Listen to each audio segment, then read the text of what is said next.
We asked two World War I veterans what their experiences were in the Christmas truce of 1914. These are their stories. So how did this whole thing start, anyways? So, listen, it wasn't even supposed to be like this. This wasn't even the original plan. This whole thing started because of a song. This whole thing started because of the Germans. It was Christmas morning. We were all missing our families, and one of the soldiers had this brilliant idea. We should sing a Christmas carol.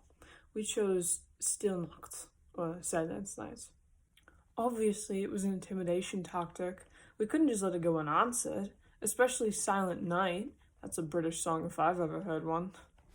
Silent Night actually originated in Germany. So we finished the song and we're trying to decide on the next one when all of a sudden we hear this lovely little ditty coming out of the British trenches. Me and the lads were inspired for the love for our country. Obviously we had to beat them in the singing competition. It was so nice. We were all united under this ridiculous war for the love for our countries and the enjoyment of Christmas. Oh, but they couldn't just leave it at that. No, they had to do something else. We decided to call for a truce. Unofficial, of course.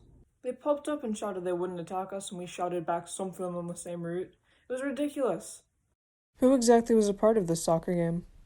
Why, me, of course. Harry Williamson, private of the 1914 London Rifle Brigade of the British Army. The rest of the British Army was there, and some Frenchmen, and all the German chaps. It was impossible to tell who was actually in the truce. It seems like everybody I'd ever met in the war.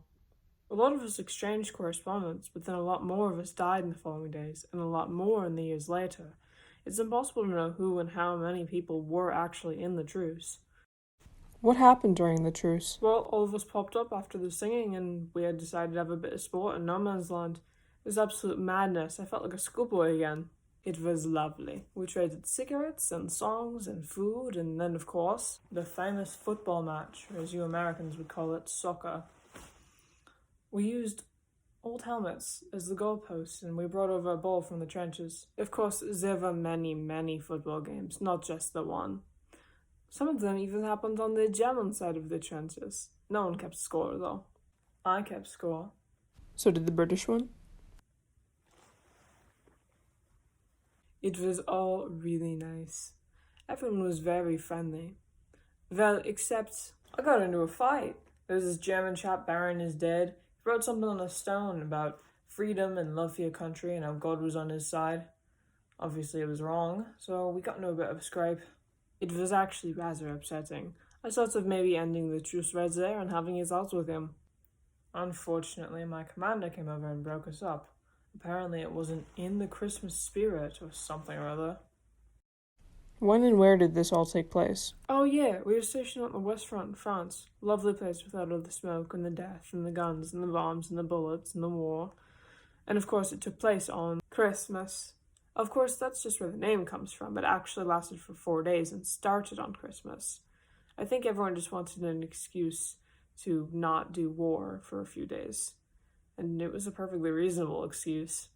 It actually ended closer to New Year's, so we could have stretched it out even more. What would you say was the significance of this truce? Well, nothing really. We didn't just stop fighting. The war continued for 3 more years. We still fought and we still killed each other. Of course, we felt awful for days. Those are the chaps we just shared food with and cigarettes and rations. But, we weren't in charge of that. We could only follow orders. It was significant in the way that we knew they were just like us. The English, the Irish, the Scottish, the French. They were all soldiers just fighting in a war that was supposed to have been over months earlier. Well, actually, now that I think about it, there was something significant about that truce. For one moment, 4 days, there was peace.